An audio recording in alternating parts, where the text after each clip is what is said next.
Assalamualaikum warahmatullahi wabarakatuh. Halo, apa kabar? Mudah-mudahan kalian sehat-sehat selalu ya. Dan pastinya lancar terus rezekinya. Balik lagi nih bareng Kang Slamet. Pada kesempatan kali ini, Kang Slamet mau bawain alur cerita film untuk menemani santai teman-teman sekalian. Alur cerita film kali ini berjudul Talaifa. Talaifa adalah film India tahun 2013. Film ini ditulis dan disutradarai oleh Alfie Jai. Film ini dibintangi oleh Vijay dalam peran utama, Amala Paul, Satvarai, dan Abhimanyu Singh, Santam dan Ragini Nandawi dalam peran pendukung. Film yang diproduksi oleh Chandra Prakash Jain ini menampilkan skor latar dan soundtrack yang diubah oleh Gev Prasad Kumar dengan sinematografi dan penyuntingan yang ditandatangani oleh Nirav Shah dan Anthony. Masing-masing ceritanya berkisar tentang seorang penari yang mengambil alih tugas ayahnya sebagai bos kesehatan setelah kematiannya. Gak usah banyak basa-basi lagi, ini dia ceritanya.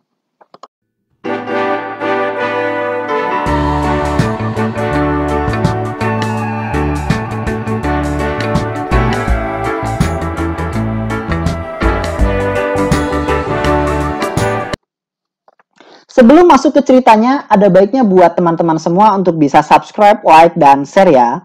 Di tahun 1988, kita akan melihat kerusuhan yang terjadi di Mumbai, India. Kerusuhan itu diciptakan oleh preman bernama Badra, karena dia ingin menguasai seluruh Mumbai. Terlihat Ratnam bersama anaknya yang bernama Logu terjebak di perusahaan tersebut.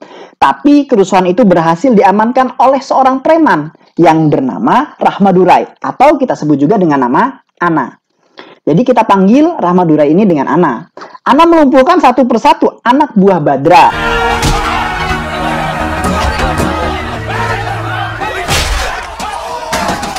Setelah kerusuhan, Badra mendapat kabar kalau Ana yang mengamankan kerusuhan itu, dia memerintahkan anak buahnya untuk menghabisi Ana. Di tempat lain, Ana dan seluruh pendukungnya mengadakan sebuah syukuran dengan migran-migran yang berbahasa Tamil yang ada di Mumbai. Mereka meminta agar Ana jadi pemimpin mereka semua. Ana meminta Ratnam untuk bergabung, tapi Ratnam menolak karena dia ingin hidup tenang bersama anaknya dan pergi jauh dari Mumbai. Dan akhirnya Analah yang memimpin para migran tersebut di Mumbai dengan memperjuangkan hak-hak para migran yang berbahasa Tamil di kota itu.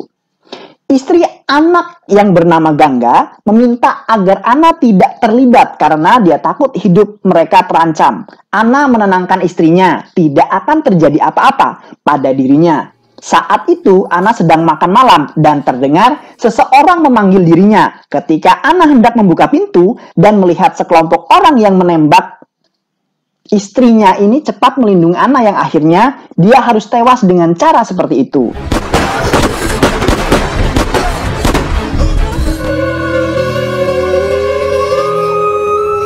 Dengan kematian istrinya itu, dia langsung menemui Badra malam itu juga dan langsung menghabisi Badra yang disaksikan langsung oleh anak Badra yang bernama Bima.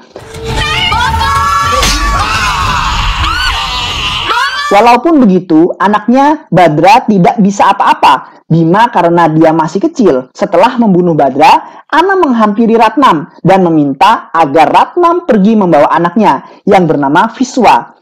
Ana tak mau kalau suatu saat nanti Visva merasakan kekejaman musuhnya. Dia ingin orang tahu kalau tidak akan ada lagi dengan kesedihan mendalam. Ana merelakan Visva dibawa oleh Ratnam.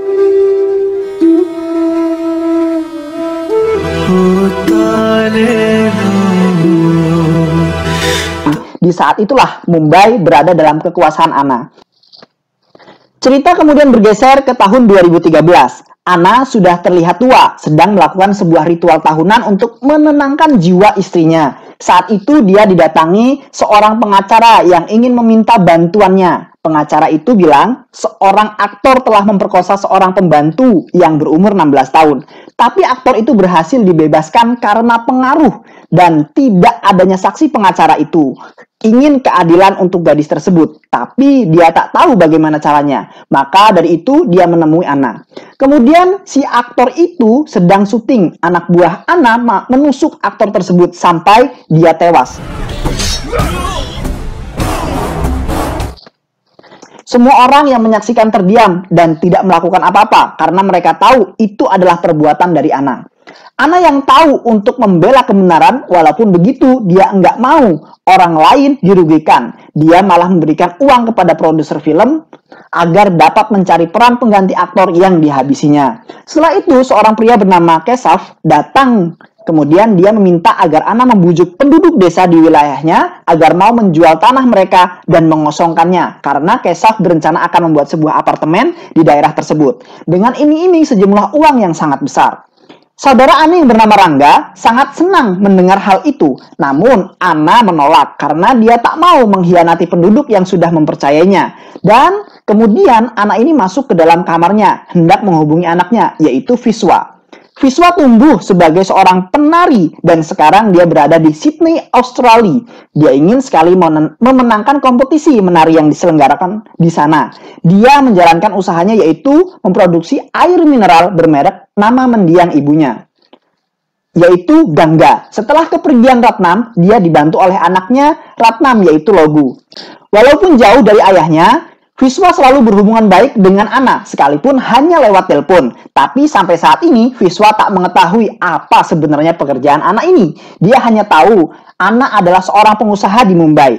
Di Sydney, Vishwa mendapat orderan dari seorang pria pemilik restoran. Pria ini mempunyai anak bernama Mira.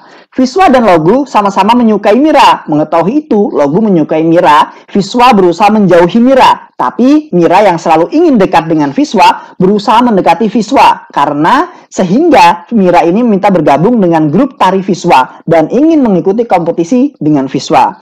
Hari demi hari, Vishwa dan Mira semakin dekat hingga Logu tahu Vishwa menyukai Mira dan akhirnya Logu mengalah. Hubungan di antara mereka tak bisa disembunyikan hingga Vishwa pun dekat dengan ayah Mira. Beberapa hari sebelum kompetisi, Vishwa dan Mira mengalami kecelakaan yang mengakibatkan cedera di kaki Mira. Hal itu membuat grup tari Vishwa akan didiskualifikasi. Tapi dengan keuletan Vishwa yang mengajarkan Mira di tengah cederanya, akhirnya mereka memenangkan kompetisi.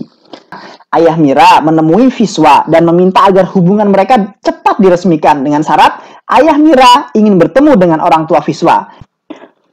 Ayah Mira mengatakan kalau kedatangan ke India agar menjadikannya sebuah kejutan untuk ayah Vishwa dan mereka bertiga pun berangkat ke India. Vishwa sempat menelpon paman Rangga di pesawat kalau dia akan mendarat di India dan memintanya untuk menjemputnya di bandara. Singkat cerita, Mira dan ayahnya tiba di bandara, mencari-cari keluarga yang akan menjemput. Namun tak disangka Vishwa dijemput oleh seorang supir taksi. Di perjalanan mobil yang dinaiki Vishwa dikawal oleh beberapa mobil yang lain. Vishwa merasa heran, tapi dia tak mencurigai apapun. Sampai di suatu tempat, mereka disambut oleh Rangga dengan cara yang aneh dan sembunyi-sembunyi dan berkata kalau keadaan sedang gawat. Ana sedang berada di suatu tempat dan tak ada satu orang pun yang tahu kalau posisi sedang mengincarnya. Vishwa akan bertemu kalau Ana yang memanggilnya sendiri. Mereka bertiga terlihat bingung dan sampai akhirnya ayah Mira kesal kepada Vishwa karena sudah berbohong tentang kehidupan ayahnya. Ayah Mira mengatakan kalau ayah Vishwa melakukan aktivitas ilegal. Vishwa menyangkal hal itu dan mengatakan kalau dia juga baru tahu tentang profesi ayahnya. Di tengah pembicaraan mereka, anak buah Ana mengatakan kalau Ana ingin bertemu dengan Vishwa dan hanya dengan Vishwa. Singkat cerita, Vishwa bertemu dengan Ana, menanyakan mengapa dia menyembunyikan semua dari Vishwa. Untuk siapa Ana melakukan semua ini dan rela berjauhan dengan anaknya sendiri.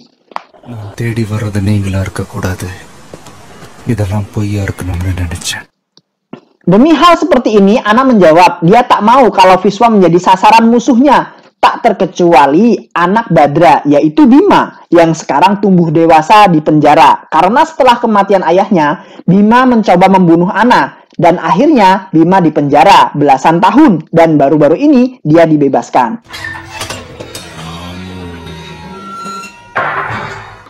Bima yang masih dendam mencari-cari Ana dan bergabung dengan politisi-politisi yang membenci kepemimpinan Ana. Bima membunuh orang-orang yang mendukung Ana. Dia juga memfitnah Ana dengan cara ilegal, yaitu menyelundupkan barang-barang haram di usaha Ana, hingga Ana diburu oleh polisi. Saat itulah anak buah Ana menyembunyikan Ana. Dia bersembunyi Bukan karena dia takut, tapi kalau dia dianggap polisi, Bima bisa saja menghancurkan tempat ini dan orang-orang yang tak berdosa yang mendukung Anna. Itulah alasan Vishwa dilarang untuk pulang ke India. Lalu Anna memperlihatkan orang-orang yang memujanya. Mereka adalah para migran dan orang-orang yang selama ini telah dibantu Anna. Dan kemudian tanpa pengawal, Anna bertemu dengan Mira dan ayahnya.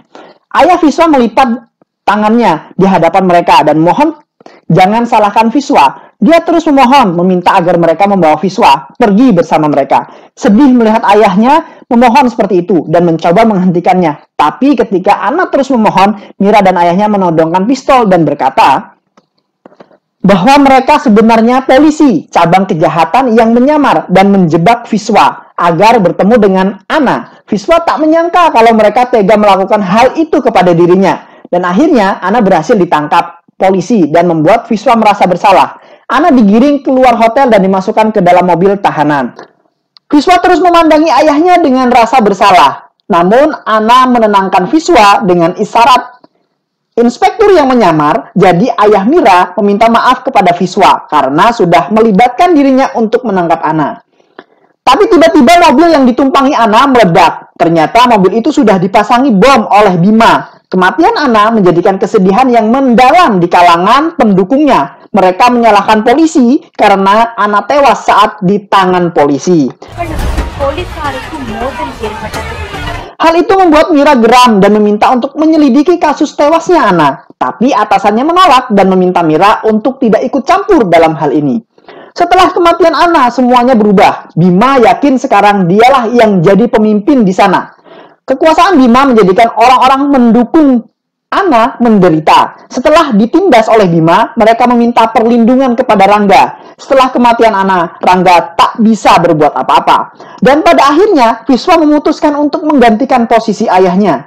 Awalnya Rangga menolak keinginan Vishwa dan menyuruh Vishwa pergi dari sini karena Rangga takut Vishwa dalam bahaya.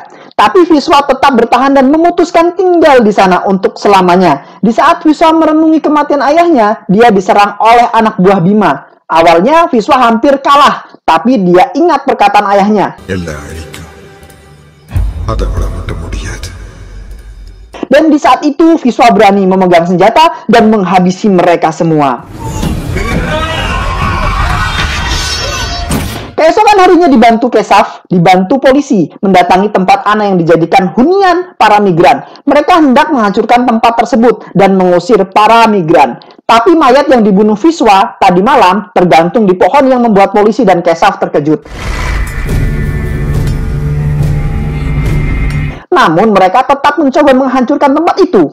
Tapi semua orang berdiri di belakang Vishwa.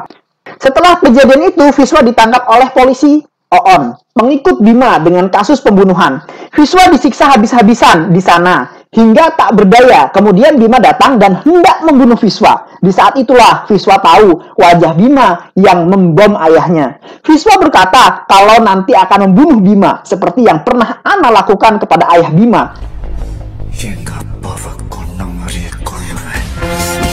Kata-kata itu membuat Bima marah dan hendak menembak Vishwa. Tapi hal itu dilarang oleh polisi Oon karena jika Vishwa mati di bawah pengawasan polisi, itu akan menjadikan masalah untuknya. Dia berjanji untuk memberikan Vishwa malam nanti kepada Bima. Di tempat lain, Mira mendengar kalau Vishwa ditangkap polisi. Ia mencoba menemui Vishwa dan terlihat olehnya Vishwa babak belur. Dia mengingatkan polisi Oon bahwa kewajibannya adalah mengantar tahanan ke pengadilan, bukan harus disiksa. Tapi polisi Oon itu malah menelpon atasan Mira dan Mira pun dimarahi oleh atasannya agar tidak ikut campur dengan masalah Vishwa karena itu bukan wewenangnya. Polisi Oon dengan sombongnya mengusir Mira dari kantornya. Tapi Mira mencurigai sesuatu karena polisi Oon ini memerintahkan anak buahnya yang berjaga di sana untuk segera pulang.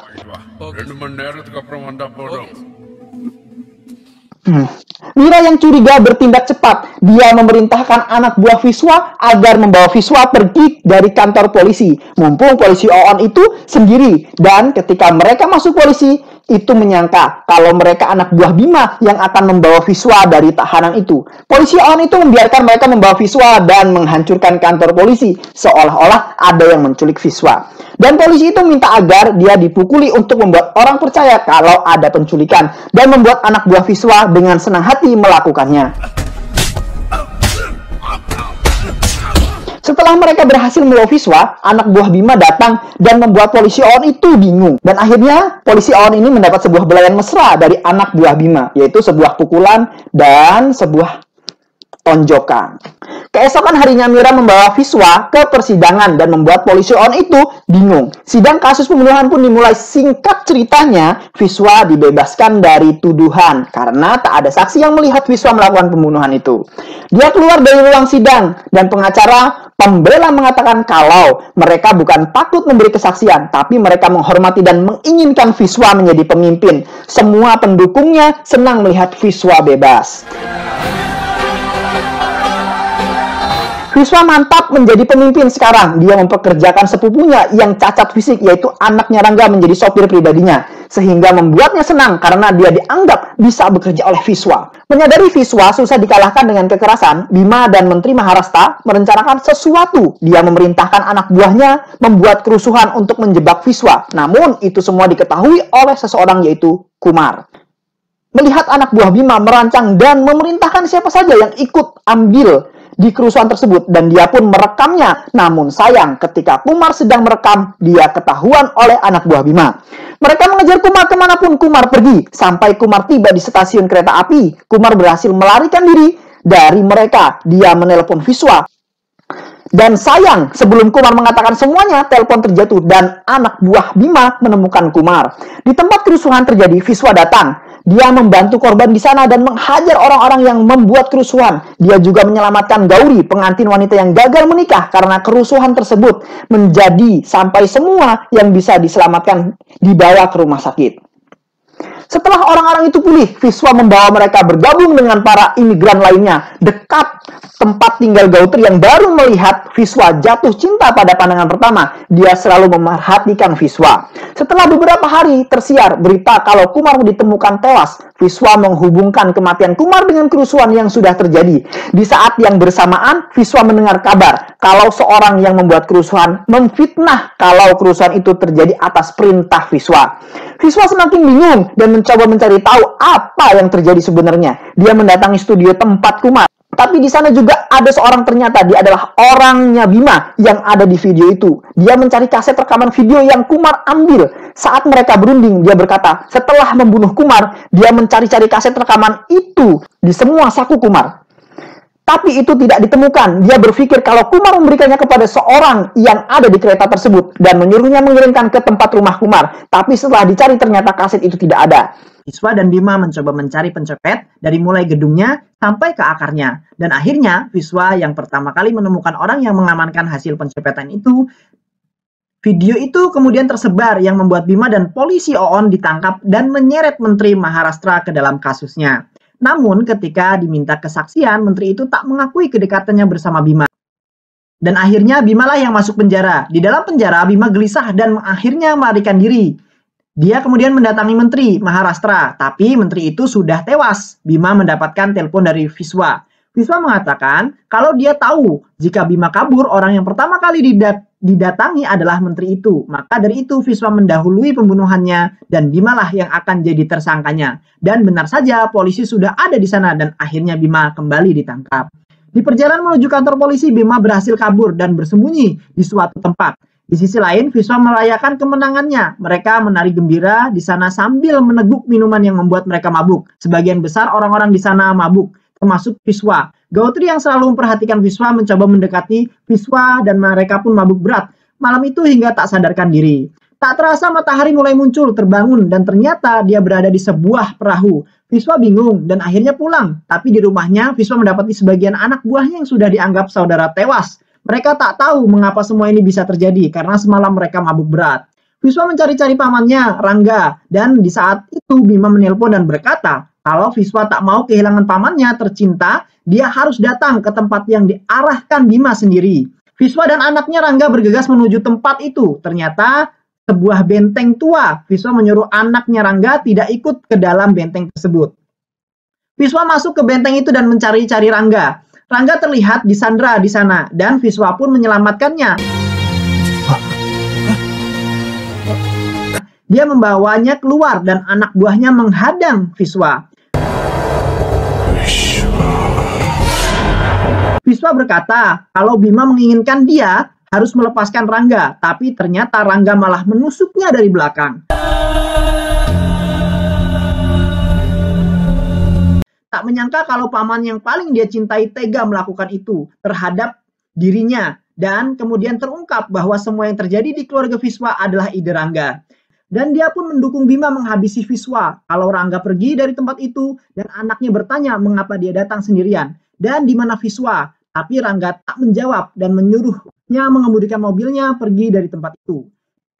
Di perjalanan Rangga segera memberitahu polisi bahwa Viswa telah mati dibunuh oleh Bima. Karena Rangga tak mau dia dijadikan tersangka dan dia mengambing hitamkan Bima. Setelah itu Rangga berkata kepada anaknya bahwa dialah yang membunuh Viswa. Ketika anaknya mengetahui kalau ayahnya pengkhianat, dia menjadi marah dan menabrakkan mobilnya ke sebuah mobil tangki minyak.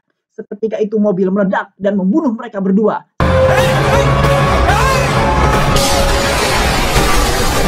Sementara itu Viswa meski terluka masih hidup dan bisa menghajar anak buah Bima. Setelah pertarungan sengit, dia membunuh Bima dengan menusuk tenggorokannya. Mira yang mendapat kabar kematian Viswa segera tiba di benteng dan bukanlah mayat Viswa yang ditemukan, tetapi mayat Bima. Dia menyadari bahwa Viswa lah yang membunuh Bima, tetapi dia bertindak cepat dan menembak mayat Bima dan anak buahnya untuk menyelamatkan Viswa dari tuduhan pembunuhan. Mereka membiarkan semua orang tahu bahwa Mira lah yang membunuh mereka dengan alasan mereka hendak melarikan diri, sehingga menyelamatkan Viswa dari hukuman penjara. Setelah kejadian itu, Mira mengundurkan diri dan memilih hidup bersama Viswa. Sementara itu, Kesah meninggalkan kota itu karena sudah tidak ada harapan lagi untuk menguasai tanah tersebut. Beberapa bulan kemudian, pengacara yang menangani kasus Viswa berkunjung menemui Viswa dan melihat Mira menjadi istri Viswa. Dan pengacara itu minta pertolongan agar kasus kliennya mendapatkan keadilan yang sebenar-benarnya. Dan Viswa berbalik dan terlihat menjadi penerus anak yang sebenarnya. Dan film pun selesai. Buat teman-teman semua, bagaimana filmnya? Mudah-mudahan bisa menjadi sebuah motivasi dan juga menjadi sebuah penghibur teman-teman semua. Jangan lupa komen dan like dan share-nya ya. Bye-bye.